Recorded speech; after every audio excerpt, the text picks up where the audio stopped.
is going on, everybody? Happy Thursday. Before we get into it, as many of y'all know, you'll see me and Tyler doing TNA and whatnot, and as we mentioned before, that shit is unwatchable. So that being said, I brought it to I said, you know what? Maybe we should just bring this show back to fill in the Thursday slot because let's be real, none of us don't have shit to do on Thursday, well, unless. Yeah, we then again, got shit to do on Thursdays. Plus, we need to insert some more sports into this. So yeah, because we go like a little overboard in the wrestling, and we do realize that. So we're just gonna do this show to fill in that Thursday spot. that only subject to change if it's only a good Thursday night football matchup in the NFL, which we are going to definitely see a lot. Yeah, because last year they did very well. It was like a bad team one week. The next week was a good team. It was really well last year. So yeah, it was terrible in the year before that. Mind you, they put crappy teams on Thursday night football. But you got to think though, they were just starting. Yeah, true, but they were just throwing teams at the wall to see what sticks. But other than that, if you guys like the show that we do, make sure you guys hit the like button, subscribe to the channel, all that good shit. To really kick things off, I know I don't have these in order, but what the hell is what is in the damn water in San Francisco when 20% of your goddamn roster is hurt? I don't know. It's like you're. I don't even think it's just San Francisco. Well, it is just San Francisco for the most part. I know there's a lot of injuries throughout training camp around the league, but none compares. I feel like San Francisco got hit the worst. Like, bam, bam. That's like damn me. Like one day, this guy tears something. The next day, this guy tears something. I'm like, what in the world? And then their coach gets into a car crash. Your coach gets into a car crash, so he's hurt. He's been limited in practice, which I don't know what the hell that means. He's a coach. First of all, he hasn't. God damn. He could just sit in a damn wheelchair and call plays. Oh Lord, that'd just be the funniest shit I've been. But but then again, it comes to find out he has a concussion, so it made more sense. It made sense. Because if you're out there in the sunlight, you're like with a concussion. That's a no-no. But to be honest, John L, I already knew, most of the basketball fans kind of knew it was coming because I think really though, people wanted him to retire because the last few seasons of his career haven't been great. And that's just unfortunate when you get old.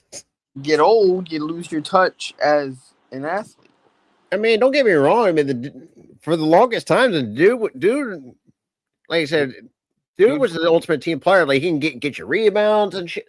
Bro, there was a season where almost damn near every game he had a double-double. Yeah, because freaking people can't box out Russell Westbrook. They damn sure couldn't defend him. That's true. And he finds guys open every game. That was when he was with OKC. If I remember correctly. That's when, and those are his prime. The prime. To me, I still think he's going to be one of those guards. I think you can make an argument that, as good as he was, to never get a ring. That's the one argument I could see. And the thing is, they could have gotten a ring if James Harden didn't leave after 2012. That is true. I think they would have gotten a ring. They definitely would have gotten a ring with that tandem of Russell Westbrook, Kevin Durant, and James Harden. And then you had freaking Serge Ibaka. They had Serge Ibaka, but they also had Big Perk. Yeah, I forgot about that too. Like, you had a good core of players you could have sustained, but the problem is they didn't. They let Harden walk to the Rockets, and that was that. Like I said, if anything that because like I said, I can see Westbrook, even though he called a career, I was hoping he would take at least a 1-day contract to retire as a Thunder because he spent if you really think about it, out of that big three, that one that showed loyalty to Thunder was Westbrook because when KD dipped, oh boy, yeah, it was not great. When KD dipped, it was messy. And I don't think the Harden dipping thing was messy. It was just that they didn't want to pay the man. or the So, fact that but I feel like the KD thing will still linger, and it's still gonna linger. And oh no, Thunder fan like even when he came back as a Houston Rocket, oh dude, he got booed out the building. got booed out the damn 'Cause building. I remember when you and I did that game. I remember too. It's like, oh, I said, yeah, makes a lot of sense. I mean, the fact that the way he exited, yeah, it still lingers in everybody's minds. It's I like, remember it was it was the debut of NBC coming back to the NBA, and it was also ring night for OKC. yep. I remember that game. I remember us covering that game too because we wanted to do the return to NBC game for the NBA. So, but yeah, he got booed out the damn building. So they've never forgotten or forgave. No, and to be honest too, it's like, look, is Katie going to be a Hall of Famer or 100%? The only issue is he has no loyalty to anybody. That's the sad part. Well, and people want, and also you want to say like you can kind of say that with LeBron, in a way as well. Yeah, Like you can kind of say it with LeBron as well. I will admit that. I know he's on our team, but I admit that. I admit that he has. He wants to go to the best team possible. So John, now, so with KD, boy, when I tell you this man was like, because I believe because he left the Thunder to go to the Warriors, and I believe in. So I'll tell you how he has no loyalty to nobody, right? So let's go back to the 2013 playoffs. Oh my bad. Or no, was it? No, the 2012. It was the 2012-13 season. No, it wasn't 2012-13. It was, I think it was 2014, 2015. The 17. What year was the 73-9 Warriors team? That had to been what six? That would what might have been 2016. 2016. KD didn't get there till 2017. 2016. Right? So let's go back to the 2016 playoffs. Western Conference Finals. The OKC Thunder have a 3-1 lead. They could have closed it out. They didn't. They ended up blowing a 3-1 lead. They get bounced. So the general consensus was KD's going to run it back with his team. You know, they're going to try to beat the Warriors. No, you know what KD does? You can't beat them, join them. Yeah, joined him in 2017. The problem there was the previous season, the team that they almost beat in the playoffs with a 3-1 lead, they had one game left to win, to beat them, to go to the NBA Finals. That team was already 73-9. They didn't need KD. OKC needed KD. And look where OKC is now. Like it was, hold on, it was a betrayal. That's why he has no loyalty, John L. And that's why Thunder fans loathe KD for the way that he decided to leave after that.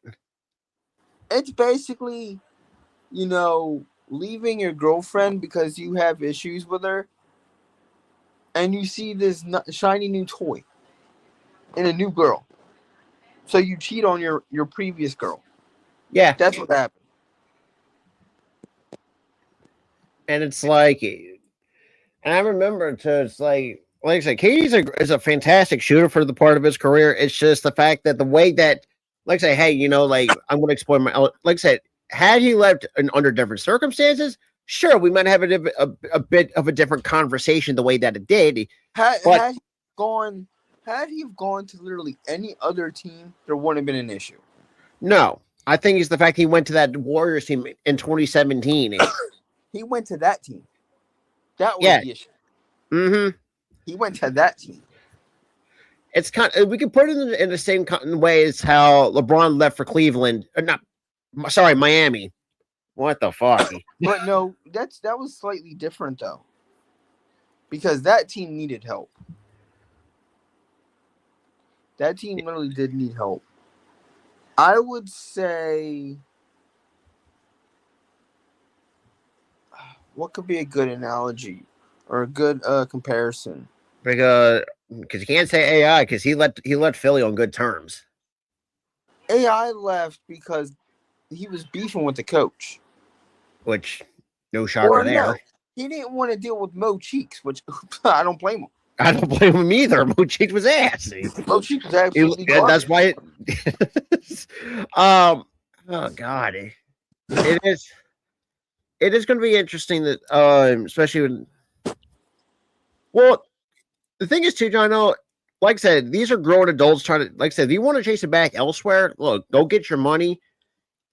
But like in cases like KD, you could say LeBron was ring chasing. I wouldn't say LeBron was ring chasing, to be honest. I think when he left the Heat and went to Cleveland, yes, he was ring chasing because they already had Kyrie, and then they picked up Kevin Love. That Which was kind of funny. And Kevin Love's still balling out too at this point of his career too. Kevin Love. Kevin Love kind of fell off. He did, but I mean, he can still. He's trying to get back to an NBA roster. It is going to be interesting though. I mean, you can't.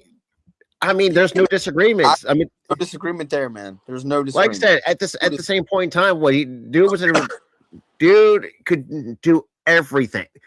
Like, he could get you buckets. He could get you assists. He could get you rebounds. And like I said, this is the beauty with Russell Westbrook. It's like, yeah, like could he give you if he wanted to give you 30 points a game? Sure, but he was not that selfish. I would say most he had like at least 20 plus a night. He'll give you 20, but he could also give you maybe like 15 rebounds and also like 15 assists. Yeah, it's like, dude, like I said, yeah, but like I said, at the end of the day, I can't see why not. This man cannot be our first ballot Hall of Famer. He's already eligible for 2029. Already. Should be automatic the way that he is automatic. Because like I said, because there's but the thing is though, it's not like once you retire you're automatically in if you're a great player. You have 2 years post retirement to be eligible. I would say that's the same way for the NFL. Like you have 2 years of being retired or you have X amount of years to be retired before you get eligibility for the Hall. Which we'll talk about that too, because the fact that it took Roger Craig well over 3 decades to finally get in, that's a bit of a travesty to me. That didn't sit right with me. Anyway, but besides that, I think I'm starting to see a scummy thing with them.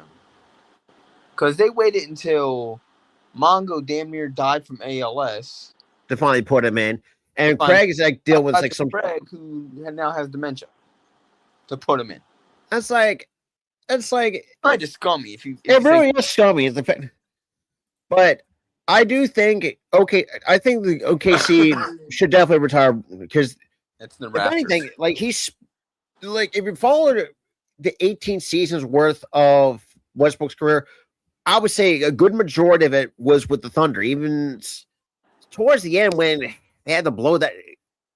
Like I said, that I believe it was that 2012 team that was the one team we can argue that should have had a ring with that big 3 the way that it did.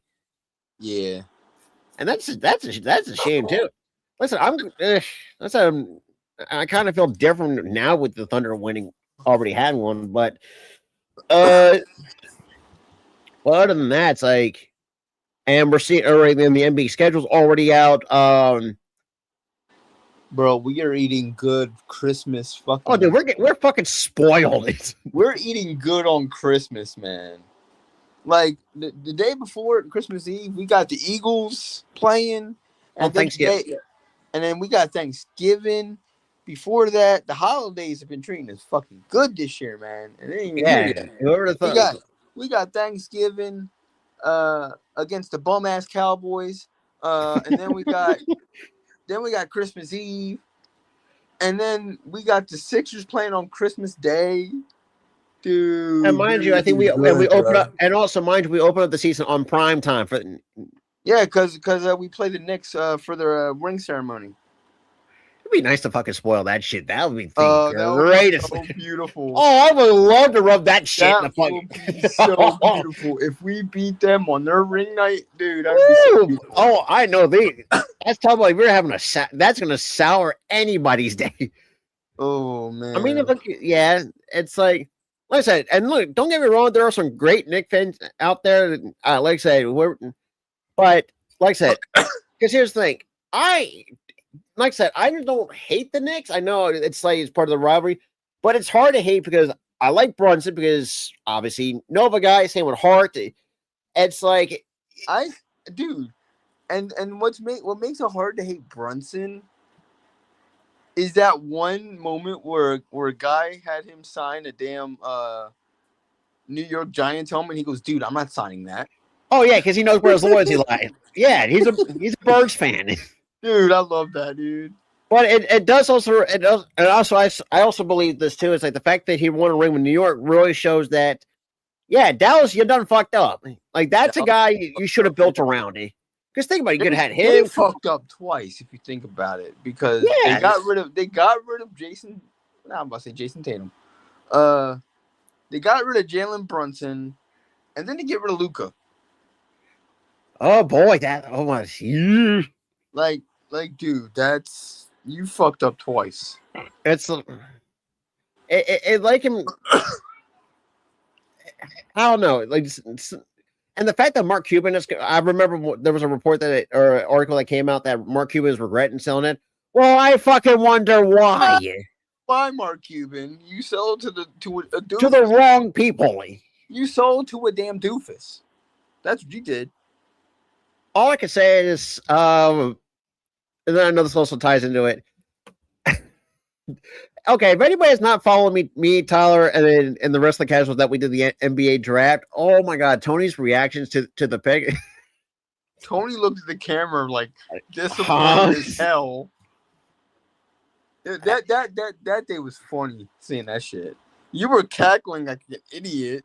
Yeah, because it's like it's just because I know he in his mind that he had. He had somebody else on his mind that night, and he just looked at the camera like, really.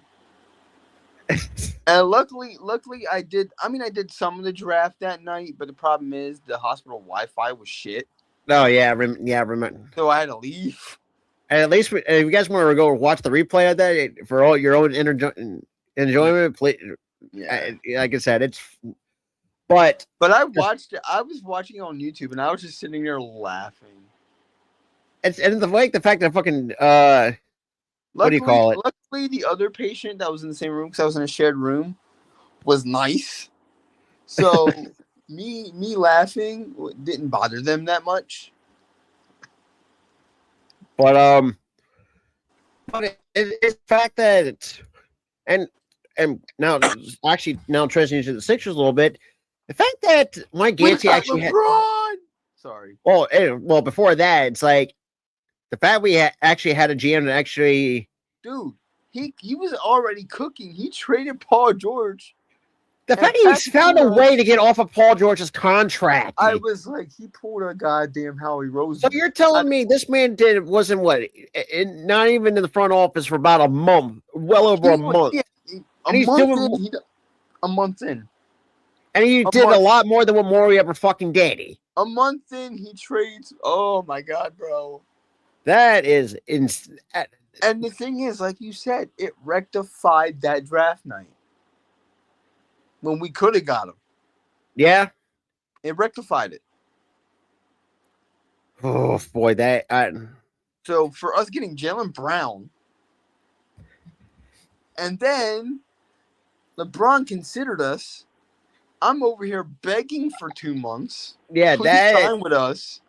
And then I wake up via text All caps. Rob texts me. We got LeBron. Yeah. I sat up so quick, and I checked social media, and I'm like, "Holy shit, we got LeBron!" And And it it was was like early. It interesting. was like early in the morning. Oh yeah, the fact that freaking goddamn freaking Shannon's just like, oh, let's break news like early in the fucking morning when everybody's asleep. I was like, Yeah. but I mean, I mean, like I said, I'm not gonna try to get because like everybody knows me, I try not to get my hopes up with the Sixers because it is the Sixers Come after on. all. They always find a way. Come on, bro. This is as close as we're getting. I know, but I just got It's the. not like we picked up an old ass star that's Well, I'm regret. not. No. That's not what I meant. Like I said, I think LeBron is, and I the I thing with it. feel like it's blatantly obvious that we're great.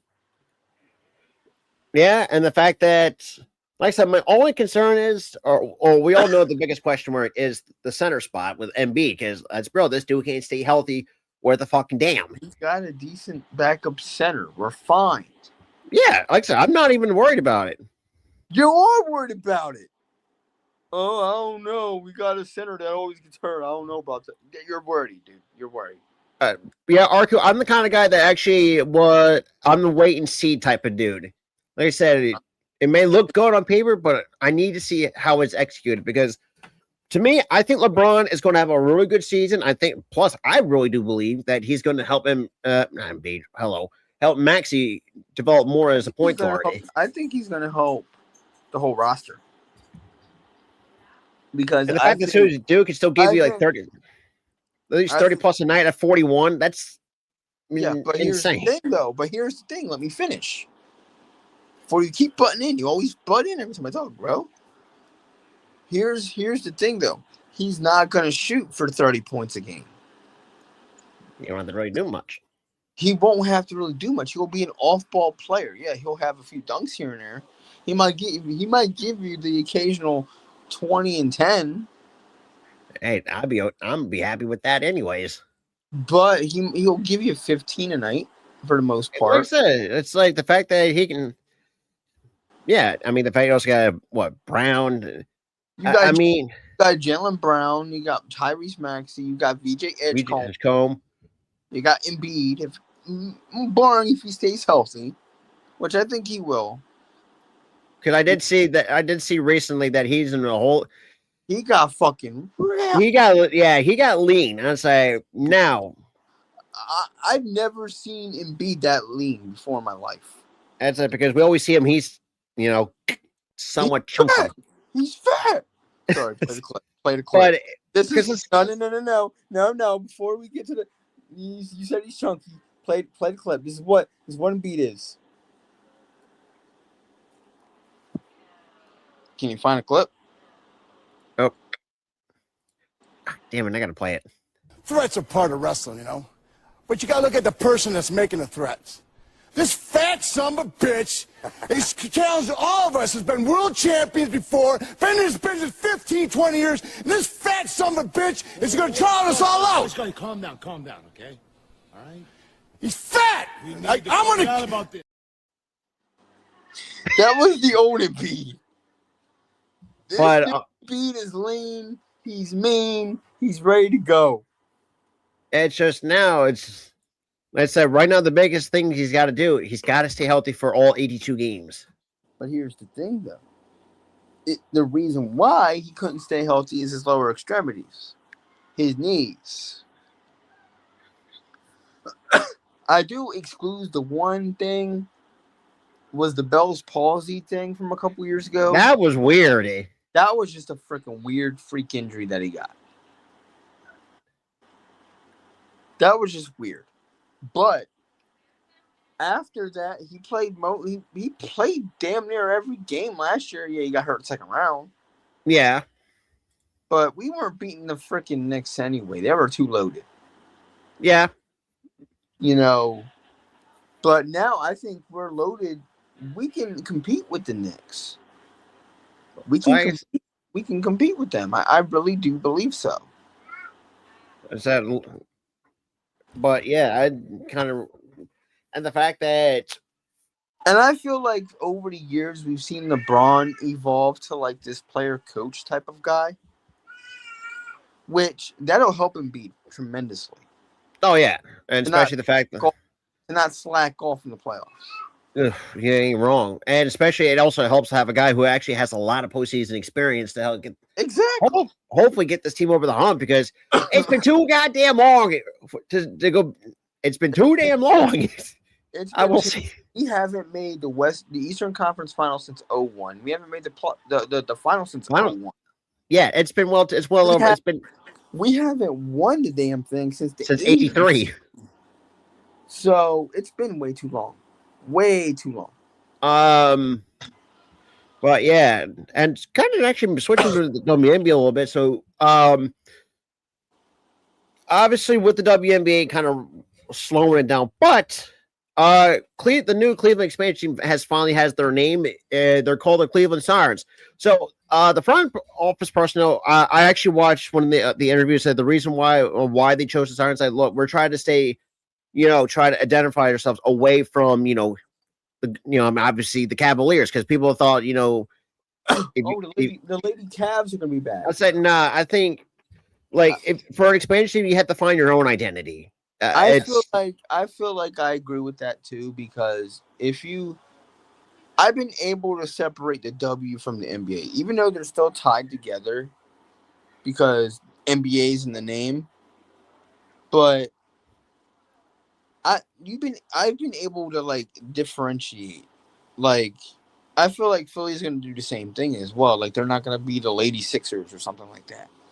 I feel like they'll pick a different team name. Yeah. I feel like they've been able to like separate themselves.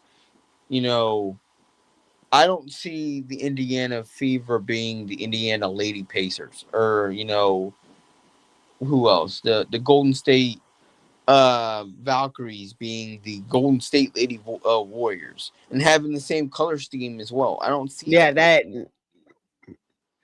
I said the only one team I think is kind of shares the same color scheme as probably the Mystics and the Wizards. That's the only time I know they actually share the same color scheme.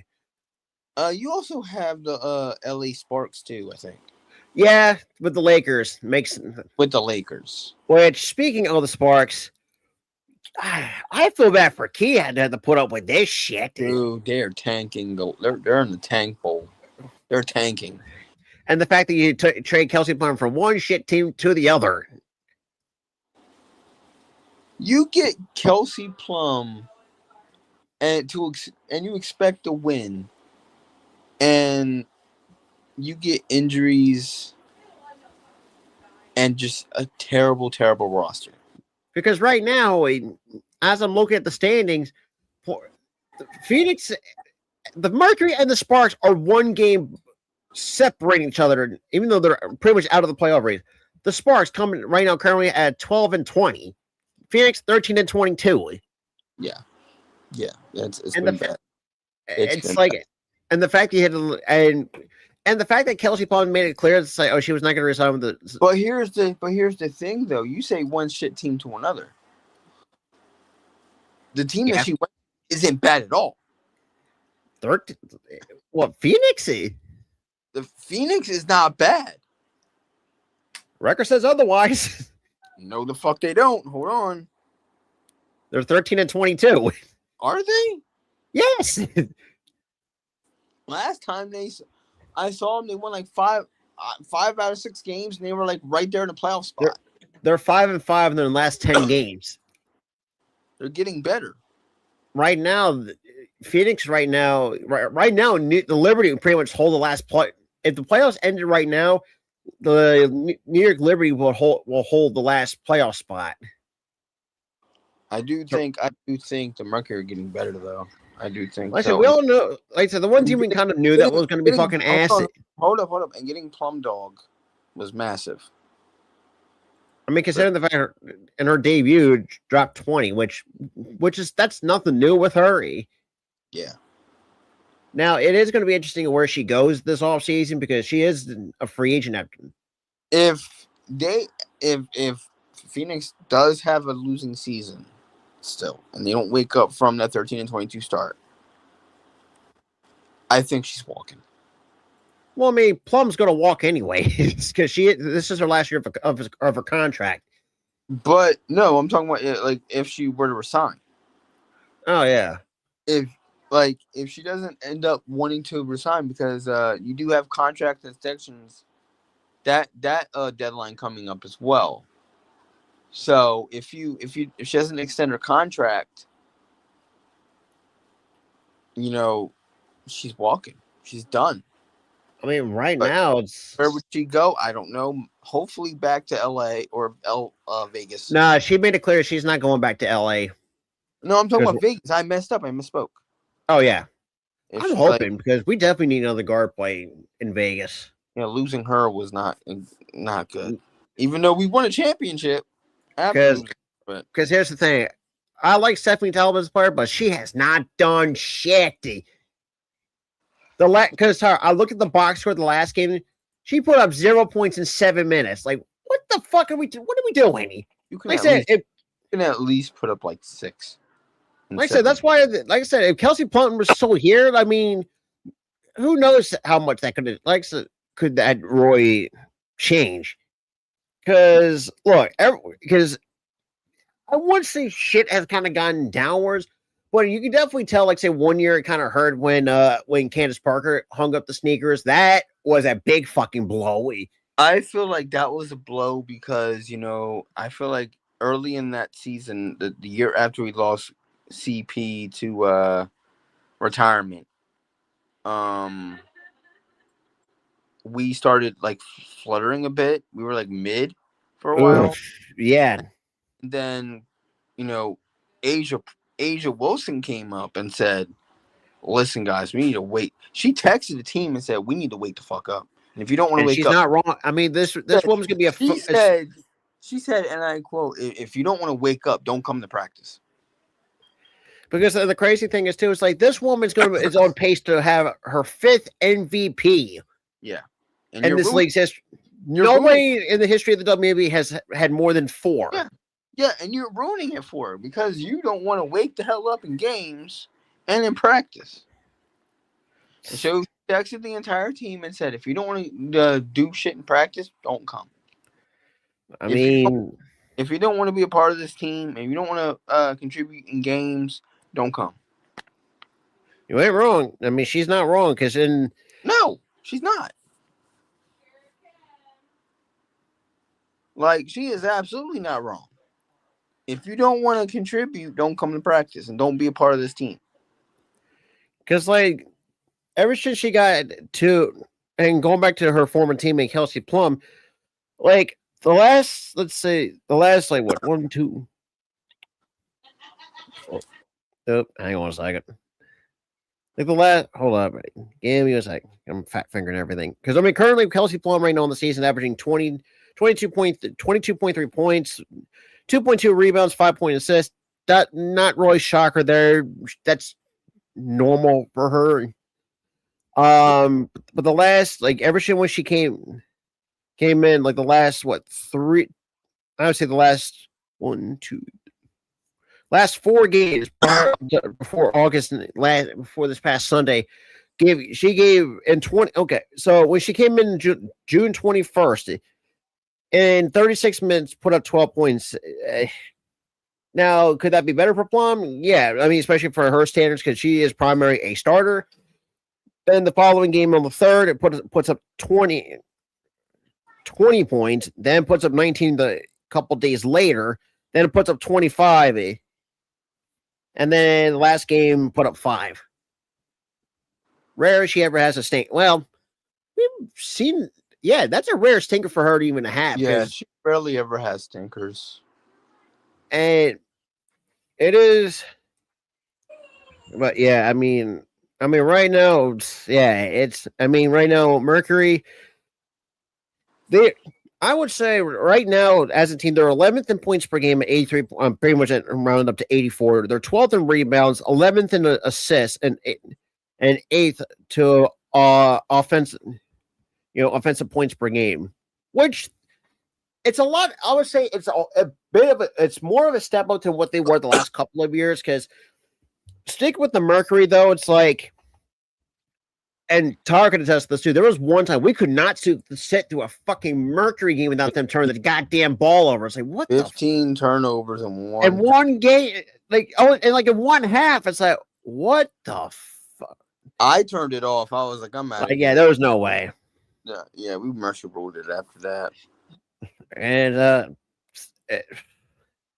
I mean, currently, right, and like I said, the one team we already knew that was going to suck was the Connecticut Sun. Yeah, soon to be the Houston Comets. Yeah, they're on their way out. So they're not even giving Connecticut Sun fans anything. Because like, what's the point? Because we're leaving in a year. And mind you, like a lot of Connecticut, they watch the UConn women's basketball team more than they do the Connecticut Sun. Yeah, they do. And it sucks, but that's kind of the reality. It's like, and besides, and also it shows the point that the Comets should have never left. I'm sorry, but the fact that it took them this long to finally bring back the Comets was I forgot the reason why though that they left, but I'll look it up because. And I know our boy Dante is finally happy to finally get all that. He's like, I'm jumping ship as soon as they get there. Well, I mean, he has every right because I mean, that was his team before the Wings. Literally, it's his hometown team, so of course he's gonna jump. So let me scroll.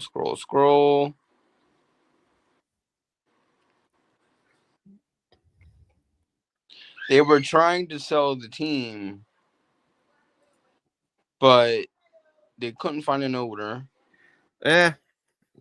The WNBA took over management of the Comets and disbanded the team in December of 2008. Jeez. They stated and lied that they would be only suspending operations in 2009. Yeah, and that they played. Yeah. So the WNBA screwed over the Comets. The Comets. So let's be real. They're the only team in WNBA history to win four consecutive titles. Yeah. And so their final season ended poorly, though. They finished 17-17 and missed playoffs. Yeah. They had like way less games than they do now. Oh, yeah. It's crazy how far yeah. But like I said, I mean, it's like I said, there's definitely a lot more to it. And like I said, another thing too with the WNBA, that definitely that came across when I was looking was the fact that the commissioner Kathy Englewood was asked about her job security. She dodged that question because, to be honest, look, I know What can you say though? You really can't. What can you say? Like, if she probably doesn't know that her job security is in question. Like, sure, her boss, the owners could have told her, like, yeah, you're in trouble if you have a shitty season, but it's none of the media's business to say, yes, I'm getting fired after the season. No, because one of the thought I said, first of all, it's none of their business to ask. It's like, because like I don't really understand that, and I know gonna bitch and moan about it. I can already tell. Like, no. Why couldn't she answer the question? Why does she have to dodge? She has every right to dodge it. She has every fucking right to dodge that stupid question. Is she getting fired at the end of the season? Now, is there a possibility she could lose? WNBA could find a new commissioner. There is a possibility that, because right now, I mean, the last couple of years that me and Tara have really covered the WNBA since we got into the WNBA coverage on this channel, it's like I could also see why a lot of the players and the Players Association kind of don't like her. She has really has. I mean, I get it where the WNBA is at now, but the way that handling all the of because you would think, oh, like how the commissioner will like sometimes will step in, like when it comes to like like play like problems with players. Eh, Some of it's like, I don't know, but I feel like from like what I've seen this season from the WNBA, it's almost like the wild, wild freaking West. There's no authority and a lot of fighting. case in point, go back to that Indiana Chicago Sky game. Perfect example of that. Dude. Yep. Mm-hmm. And Yeah. then you want to pull the race card when we physically saw you try to clothesline Sophie Cunningham, because I'm literally watching the clip right now. Like she almost like had her, because normally took her fucking head off. That's an automatic flagrant. Even the NBA does. And then they had a close up shot of her. She's bleeding. Yeah. And then you want to cry. You want to pull the race card because of that. Yeah, and that's kind of one of the things that kind of irks me with the WNBA because like it's like they most of it just bitch and complain. It's like a lot of bitching and complaining because like you ladies are lucky of where this because like I said, this league could have been fucking went under if it weren't for. And I hate to really say it because I mean if it weren't for Caitlin Clark coming in, like if you really do think about it, CC and I know that's going to rub some people the wrong way. I would say also Angel Reese kind of helps. Angel Reese too, yeah. Yeah, and Angel Reese kind of saved the WNBA for going under because let's be real. If it weren't for those two, but you have to think so too as well. Those two are the biggest complainers. The fucking league. Actually, that's you have Caitlin Clark bitching for fouls. Now I would say Caitlin Clark's more because, like I said, Angel's been worse for her. It's worse for her. Angel. Oh yeah, I was about to say it's worth it because like Angel's been doing because let's be real. Angel's been quiet, relatively quiet, but the first year she was like cocky. Which to be honest, who wouldn't? But the fact that Caitlin Clark, you were a few years into your WNBA career. You got to mature up. It went wrong because you crying for fouls when there's no foul to be called all the goddamn time. Like, dude, CC, like, you need to wake up and just play ball. And the thing is, too, is like Angel Reese has had probably one of her better seasons because she's averaging just under 16 points and 12 rebounds a game. And the fact I think the real reason is she doesn't have to do it alone. Which is true because I mean, look, the last three games she put like the first game on July 31st, she put up 21 7 and 21 3 like 21 or yeah 20 no it's 21 yeah 21 points 13 rebounds. August 3rd puts up 23 points, 14 on August 5th. Now had a stinker on August 7th, but put up 16 rebounds in a loss, and she puts up 20 in her last game. Like I said, the fact that I remember there was a running narrative with her, she couldn't shoot for shit. Which, to be fair, she has done way better at shooting now. Oh, absolutely. And also, have you noticed she actually makes layups? Yeah, that was kind of like the running joke with her. It's like the running joke with her for the last few years is she couldn't make a layup. She's been making layups now. And the fact that she's been working on her three ball too. I've seen the one game she hit a couple of really good three balls. Like, huh? I'm gonna give her fucking flowers. She has worked on her game. Yeah. Angel Reese has worked on her game. And I love that. Yeah, but especially because we always think but yeah, it's like actually sticking with the WNBA, the Dallas Wings, they're upgrading next season to the American Airlines Center to share with the Mavericks in 2027. Hell yeah. I was like, because what's the reason why they're doing it? Because after they sold out all their season tickets before the start of this season, I was like, oh. And I'm calling out, if they could sell out American Airlines Arena, the American Airlines Center, that is a big fucking plussy. And it shows the haters that they can sell out big arenas. You ain't wrong, eh? Like, and it gets a lot more eyes on the product too. Because I mean, if they can sell out American Airlines, who's to say that Toronto can't go to Scotiabank and sell that? you ain't wrong. Or Hey, who's to say that the Golden State Valkyries can't go to Oracle and sell out that? yeah. I mean, you can say. I mean, the Sparks have done that a couple of times. They have sold out these. I still call it the Staple. I'm sorry, but it's still the Staples Center to me. Staples. I'm not calling that shit crypto. That's some bullshit. I'm not calling it. Speaking of the Lakers, so yeah, that's another thing too. I forgot to put on my damn. Now they have sold again. Yeah, to a Disney CEO and a guy that also runs the fucking let's be real private equity. You know how fucking bad those bastards are. Yeah. Oh yeah, the fucking Saudis. Basically, no. Jared Kushner. He's one of the reasons why. I thought Jared Kushner was the guy that did the EA deal. He did. Then he runs with Saudis. Pretty much. So basically, the Lakers sell the Saudis. Yeah, basically. Yeah. That's gonna be that's gonna be a mess. Honestly, not really, because it's gonna give the Lakers mad money. Yeah, true. I feel like it's a good move for the Lakers in a way, because I feel like they said Jeannie Buss is still gonna be like the GM kind of. She hasn't really been, and the funny thing is too, like she hasn't really been.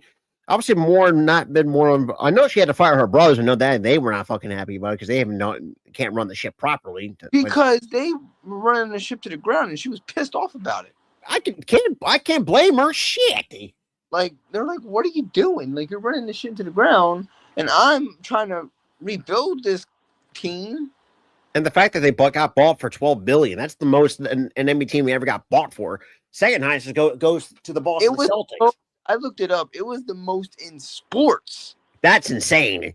That is the fact is more than the fucking Cowboy. What the Cowboys are worth. Yeah. Damn. like they have a top sell payroll in the entirety of sports. That's insane. Like it's crazy. And like I said, going back to the thing, what I said about the American Airlines Center has 20,000 seats. Now, if they can get more, like I said, I do think the Wings are definitely going to sell that bitch out, probably even more. They're going to have to find ways to, what do you call it? Try to make more room for people to come in because, like, Paige Beckers, we know what she's capable of. She can do. Is it AZ or Azzy? I think it's AZ. AZ Fudd. That's going to take me a while to get used to. It's like it's AZ. And she's been having a really good a sleeper rookie season too. Oh, she's had a tremendous rookie season. Because right now it's like she's averaging 13 points, just over 13 points, just under 2 rebounds and 2 assists a game. Yeah, I mean that's to be expected for a rookie. I mean her best game to date was back on the 29th of July, putting up 20 points. But other than that, I think that's mostly because she's coming off. I think she might be just be coming off the bench. Yeah, I mean, to start her career, I think she's like the 6th woman. Yeah. Also, Jessica Shepard too. But the fact this woman, that one game when Jessica Shepard dropped the triple-double, was like, hey, no way. On us. Yeah, that kind of pour salt in the wounds a little bit. But we weren't even mad. We were just impressed. That's I can't be mad at it because and the fact you drop a triple-double on the defending WNBA champions, might I add, from back in 2025, it's like that should tells you like, and mind you, she came out of the 2019 draft. She's been in the league this is her 6th season, putting up 14.2 points per game, 11.4 rebounds, and 5.2 assists a game. Yep. Basically, she averaged like the last. Yeah, boy,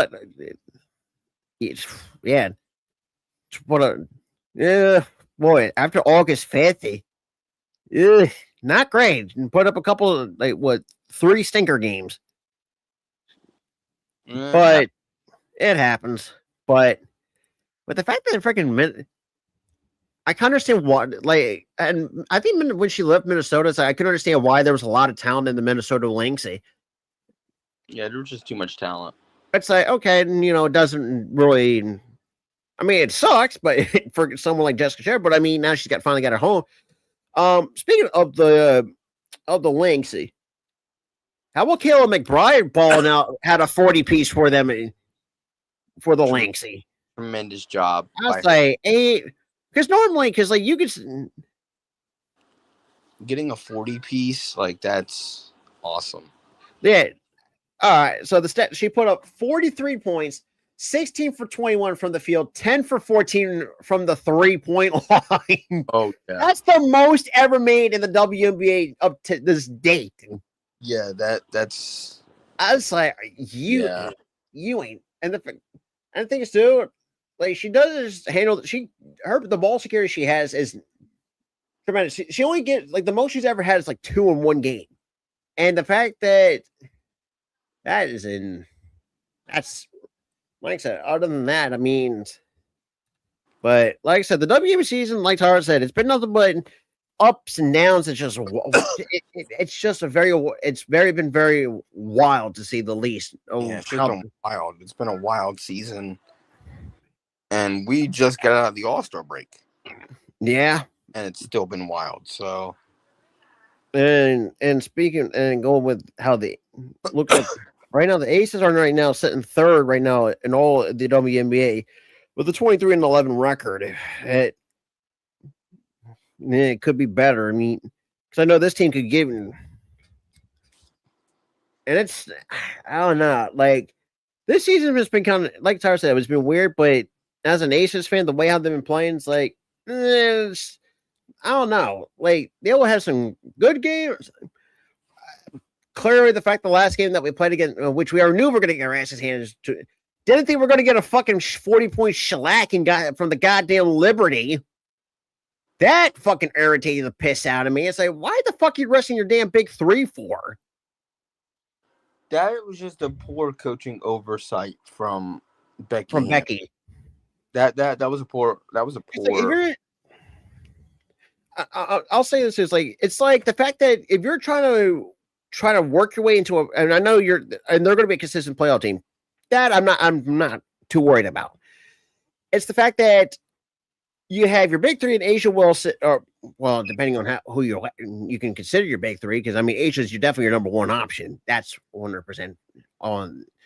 Like, I mean, you got Chelsea Gray, who sometimes can be hit and miss at times, which pains for me to say because I love Chelsea Gray, but she's been very hit and miss. I mean, Jackie Young, you could say too, very little hit and miss. But it's just like the fact you had the rest of some of your stars against the Liberty, which like Tara said, coaching oversight shouldn't have happened. If you want to get a higher seed to go in the play to at least get into the postseason, yeah, you should let your stars play like this. Because like I don't know, like sometimes I love the Aces. Sometimes it's like a love-hate relationship with them. It's like you would think, as talented as they are, for the first time, actually, well, I would say no. They went back. They never 3-peated. No, they 2-peated. Yeah, and then we kind of shit the bed. Yep, I remember that. Yeah, we kind of shit the bed in the first round in 24 against the Liberty. And went, yeah, because that's when we somewhat stunky. That was a bit of a down, I would say, down year with us. And because we won in 23 and then we won in 25. We've never 3-peated. I don't even think we 2-peated. I mean, because of that 23 season. No, it was 24. That's 24 would have been a 3-peat because we won in 22 and 23. Oh yeah, we won in 22, 23. So we did 2-peat. And we got our third one in 25. Yeah. And I mean, offensively, it's not too bad. They're third in points per game, 6th in rebounds, 1st in assists. No shocker there because you mean you got Asia Wilson, got Jackie Young, Chelsea Gray's an assist machine for days, and also they're in the top inside the top 10 of offense opposition points per game. But really looking at how they're kind of their schedule, and the fact there was teams that like the, damn freaking sorry, my mouth is getting dry. I apologize if Get some water or something. like I said, looking at the games. Nope. The fact, yeah, this past Sunday had a 40-point shellacking. That and the fact that we barely and there was games that we should have put in away by at least not saying like a blow up, but at least by a decent margin. Like Thursday, August 5th, we should have put away. We should have at least had a very decent margin of victory against the damn Indiana Fever. The fact we got walked away with a 2-point victory, that hell no. I don't know how I felt about that. I disagree. The Indiana Fever are a really good team. So the one loss that pissed me off. How the fuck did we lose to the Chicago Sky back on August the 1st of this month? I don't know. Like this, I looked at it and say, "Am I seeing this right?" That game, no. I don't know what the. So I looked at the ticker on ESPN and saw that, and I was like, "What the fuck?" I mean, the fact that he had what for the Chicago Sky, you had Sidney Terra drop 29 on you in almost 30 minutes. Oh yeah. And like I said, I mean, Camilla. I mean, not surprised that she has 12 rebounds. I mean, that's real. I mean, that's how Dawn knows how to use her. I should. If like I said, we need another back like a 4. I mean, would not be surprised. But I mean, Asia no, I will say, like I said, it was pretty much the Asia Wilson show for the most part. She put up 36 in that game. Yeah. Which, I mean, I expect nothing less out of her because, I mean, Stephanie, like I said, Stephanie Talbot, like, I don't know. Because, yeah, Wilson put 36, 12, and 4. Jackie Young, 18, 11, and 5. Melissa Smith, I got to give her credit for a woman whose offensive game is not great. Put up 17 and 6. Chelsea Gray was, dude, if you talk about one of the worst stinkers she's ever had, and almost 5 points in 35 minutes of action against the Sky. Yeah, it makes no sense. And the bench, well, they haven't done diddly squatting, which is no shocker there because Julie Lloyd put up 3 points in almost 25 minutes. Brianna Turner, the fact that she's even seeing some action too. Dana Evans hasn't really done much on the 3 rebounds, 2 assists. Kirsten Bell, I swear to God, the queen of fucking cardio. I swear to God, he didn't do shit. And yeah, if anybody doesn't know, Kirsten Bell sometimes it just irritates me not one of the best bench players I would have not wanted to keep.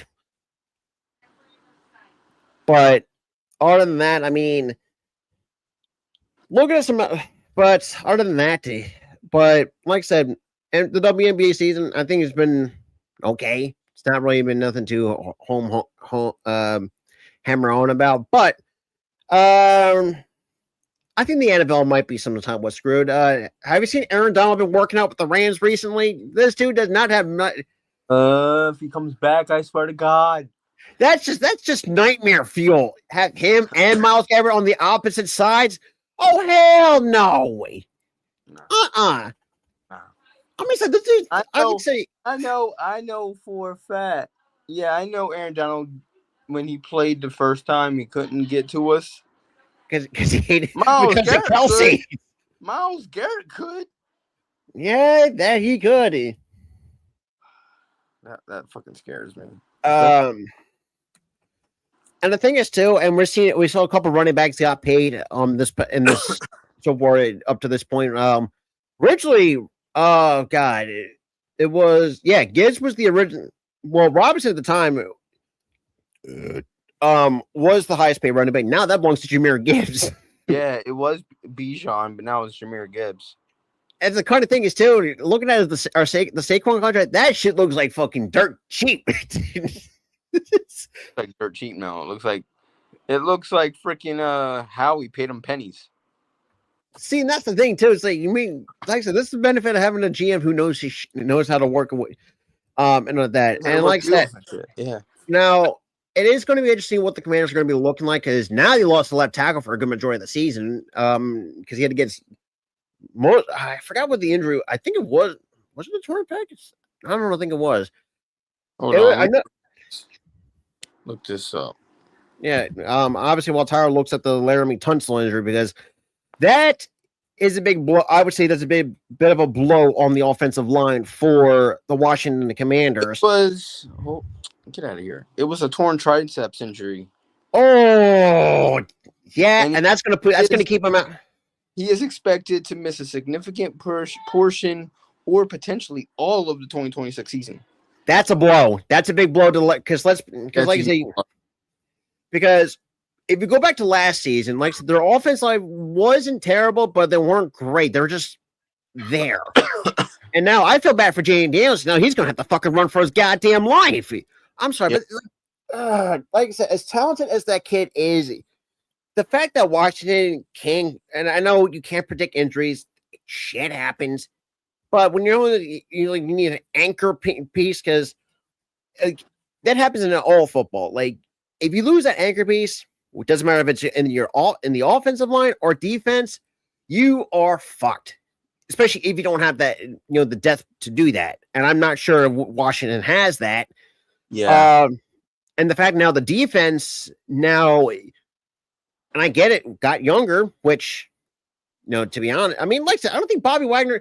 I'm going to say this too. When Bobby Wagner was there last season, I don't think he never had a really bad season since he was there, and I kind of understand why they had to, get younger. Because Wagner is getting up there in age. I mean, it's like, he's kind of gotten burnt on more than one occasion. I mean, but like I said, if there's any other, God. Now, we're looking at how this NFL season is going to go because we all know the two teams are going to be fucking absolutely dog shit. That's pretty much going to be Cleveland and the Jets. Yeah. Now, like I said, but I know this might shock some people, but like I said, this is how I look at it. But if you're talking about one of the teams that I could see somewhat improving in football, it has to be the Saints. Because the fact of the matter is, like, look, as me and Tara, we always, and this applies to being us Clemson fans, we always knew we thought Shock was never really, let's be real, wasn't really that good, but until we realized our defense was fucking shit. So it's like, okay, dang. But and the fact that we saw what he can do in the NFL levels, like, maybe me and Tara are wrong. We will hold our hands up to that because, like, and the fact that, and yes, they got Kellen Moore, who's been the short spectacular over there. I mean, look, I could see the Saints going 9-8. That's their ceiling. 8-9 is pretty much the floor for me. Yeah, I see a 9-8 or 8-9. I don't see them because being too good. I don't see them being too bad. Because I do think the offensive line is good. It got a little bit better. Travis Etienne, it is going to be interesting to watch him in that backfield because Alvin Kamara is not what he used to be, but I do think they're going to find. But then again, knowing Kellen Moore, he is going to find ways to utilize Alvin Kamara. Obviously, more out of the passing game because that's kind of. But other than that, I mean, like I said, who other teams like we can think that's. I think I'm gonna do a reverse, and I'm gonna give a team that I think is gonna slide. And big time. And that's the 49ers. Yeah. To lose that many players. Yeah. But then again, at the same time, like this in the NFC West, that's the Rams division to lose anyway. Yeah. But that's I can see them maybe going either 10-7. No. I'm not saying 10-7. Because again, all the injuries. I said that's the floor, is what I meant to say. No, that's not the floor. The floor is 5-12. The ceiling is 6-11. Woof. Because they lost that many players. Come on. Yeah, and some of them are rookies in their first round. That's. But then again, but then you ended up losing Mike Evans. Yeah, and that's kind of a thing too. Mike Evans has been kind of injury prone the last year and a half. Yeah, so if you're losing receivers left and right, if you're losing guys left and right for the entire roster, I don't see them. It's like it makes you wonder, like, who the hell is Purdy throwing to? Because Purdy has nobody basically around him. Yeah, and that sucks because I mean, look, the dude's a good quarterback. Don't get me wrong. It's just like the fact that San Francisco for I would say the last up to 5 years came and escaped the goddamn injury buggy, and then in considering the fact of how everything has gone on, like I said, and the fact that they're coaching down concussion protocols, like I was like, boy, this ain't good. This is going to be a weird fucking year for the 49ers. And especially their buddy Tay Rock. I mean, if you do watch this is no shot to your Niners. Just like how do you fucking explain it? They're just gonna be bad. It's just at least they're not gonna be 2 packs of ass like the Jets and the Cleveland Browns. We already know that. Well, no, sorry, actually, I take that back. The one team that's gonna be even worse than them is the fucking Arizona Cardinals. I think they're the only one. They're probably going to be the fucking goddamn team that goes 0-17. I don't see that unless if they start the rookie and they actually if they have the roster that they had out there during the Hall of Fame game, they might be decent. But yeah, the problem is they're not going to have that roster there. No. You're going to have Teddy Bridgewater, who hasn't been good. Jacoby Brissett. Or why did I say fucking Teddy Bridgewater? You're going to have Jacoby Brissett out there. He hasn't been quite some time. He's mostly a backup by trade now. The damn starting receiving core can't catch a ball in training camp. Dude, I saw that. It's like, this is the team. I was like, 8. I said, I feel bad for anybody that's a Cardinals fan. Like, how the fuck do you even get into the? It's like, if you're talking about in terms of the tiers of fan base, like, if you put it's like just sign up for hell, it's pretty much the Cardinals, the Jets, and the Browns. Well, the Browns are pretty much the separate ones, like the Factory of Sadness. Yeah. But like, how do you not know how to catch? And they're wide open too. There's no defense. Yeah, the fact that they even have pads on. That's the sad part. They have pads on and they can't catch a football. And the fact I remember this too when Marvin Harrison came into the league. Like, there was a lot of hype surrounding him because obviously we know who his dad was. Yeah. But the fact that he can't, it's like, boy, I say give it like another 2 years before. If this happens, he ain't making it out of fucking preseason. No, not at all. Hell, I don't think he's not gonna last long in fucking Arizona. I'm calling it out. I say give it at least 2 years until he asks out. Because I don't even think he's lasting 2 years. He ain't making the roster period after preseason this year.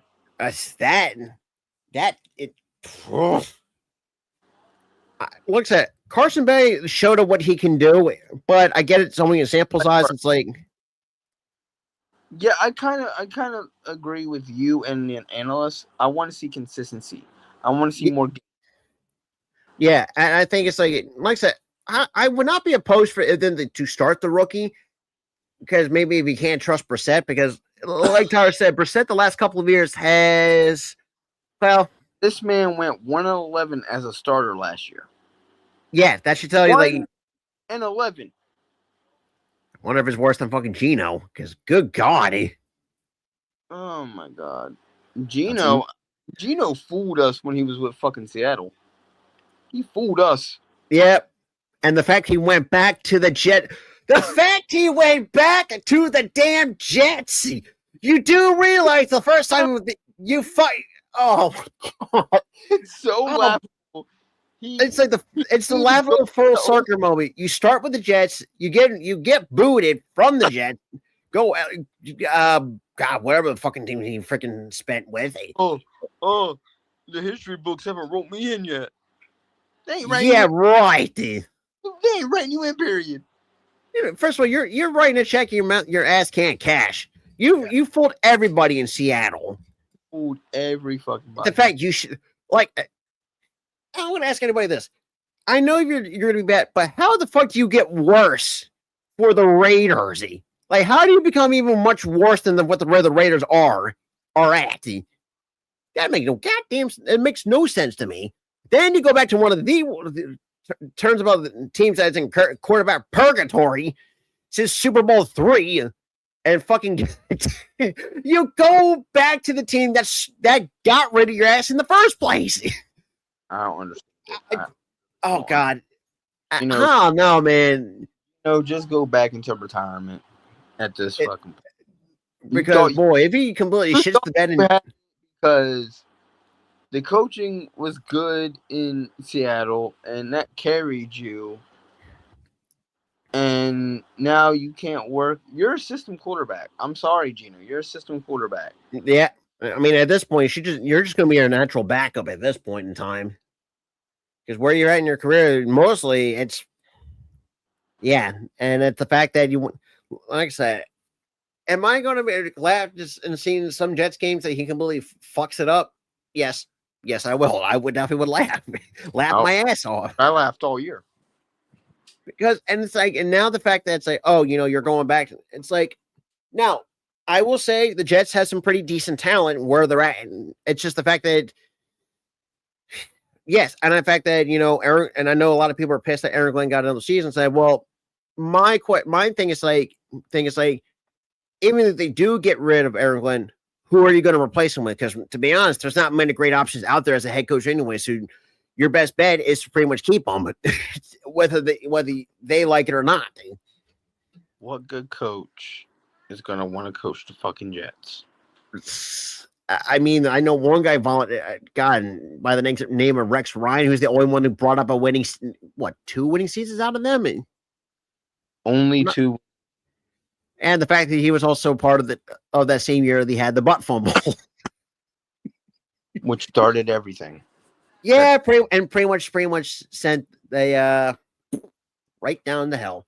But other than that, I'm excited football's back. And like I said, like me and Tara said, look, we hope most teams have a good successful season, because let's be real. The ultimate goal in football, especially in the NFL, if you want to win a Super Bowl, you're gonna have to go through some juggernauts. I mean, I will say that, I do think the one team I could see that could be a bit of a thorn in our side, it's going to be the Rams. I'm going to put that. I'm just going to admit that. Like, as good as the Rams are, it's like I said, the only way that you can stop them is, and I'm not wishing it, and don't take this out of context, and I'm not saying, but normally the injury bug can strike when the least expected. And plus, at the same time, if you're to the Rams, how much longer does Matthew Stafford have left? Because, and I love Matthew Stafford. And the fact that it worked out pretty well for both sides for them in Detroit. It's like, but then again, the time he's been there, he's really hasn't really been hurt. Well, then again, that should tell you like how good the freaking development is over there. But like I said, if freaking Aaron Donald comes out of retirement, it's like, well, and always said it best, just end the Super Bowl at that point. Yeah. Because I looked at freaking hell Aaron Donald says, like, I'm thinking to myself, like, this dude had like at least 2 to 3 more years before he could hang up the cleats, because the way how this man is fucking shredded. Was it at 33, 34, or 35, somewhere where he's at? He's 35. And looking like that. Yeah. Another team I think is going to really, I don't know how I would have put where you can categorize this team. It's the freaking Colts. Because it was just really weird, because they started off hot. I mean, and the fact that Daniel Jones actually played pretty well prior to him getting hurt. I think if Daniel Jones, didn't get hurt last year, they made the playoffs. And they barely just missed the playoffs. They probably would have been in the AFC Championship game. That's great. That's which is nuts for me to say because no, right? and had them basically the best in the NFL in record. Yeah, Daniel Jones. for a Daniel guy that Jones. Of yeah, all people. yeah, and this is the same man who freaking like tripped going up the past the 50-yard line against us on And then Hawaii. same man that we freaking killed in the playoffs. Yeah, Like, yes, he's had a good season before with the Giants. He had one good season. We thought that shit was a fluke. Then he goes to Indianapolis, balls out somehow. that's like, but then again, you also have a guy like Shane Steichen who knows how to get the best out of quarterbacks. So I mean, Yeah. hello, I mean he got almost an MVP season out of it freaking Hurts. So I mean, because like I said, if I'm put like I said, I don't know that this is never going to happen, but if somehow things go terribly wrong, the fact that because let's be real, you really can't blame. Like Shane can do what he can do so much with what he's given. Like the fact that his name's on the hot seat, like you're telling, like if anybody's on the hot seat, it should be their fucking general manager for crying out loud. And the fact that and he's in this last year of his contract, it's already bad enough the fact that your first round pick, I think from last year, I think a couple years back, and Anthony Richardson got demoted to third string. That should tell you like that where all needs to know where that front office really fucked up. And it's like if you needed, but and the fact that even at college too, that Richardson was not that great either. He barely played it down. Exactly, and the fact that and you're seeing guys like what Janie, because like I said, this is why I think Janie Daniels and there was another one that comes. I can't think of his name right now. They had a lot more reps under their belts because they had to spend. It was Jaden Daniels and C.J. Stroud in that draft. C.J. Stroud, thank you. I couldn't remember anything, but C.J.'s been. It pains me to say he's been very disappointing after his rookie season, and I get it. He was hurt for most of. He had a fine enough season last year where they made the playoffs. But all year he had struggled with inaccuracies, and that really showed against the Patriots. He's got to cut down on. He's got to cut down on the picks. He's got. Oh, you ain't kidding. Everybody in the NFL world is picturing them in the Super Bowl. Because, dude, that's one of the franchises I want to see win a Super Bowl for the first time. They have a good defense. If they get that offense rolling, they could make the Super Bowl. And plus, they got a real because they got a really good defense with Will Anderson Jr., Derek Stingley, just to name a few off that freaking defense. And you got probably one of the most underrated players when he played with D'Amico Ryan as your head coach.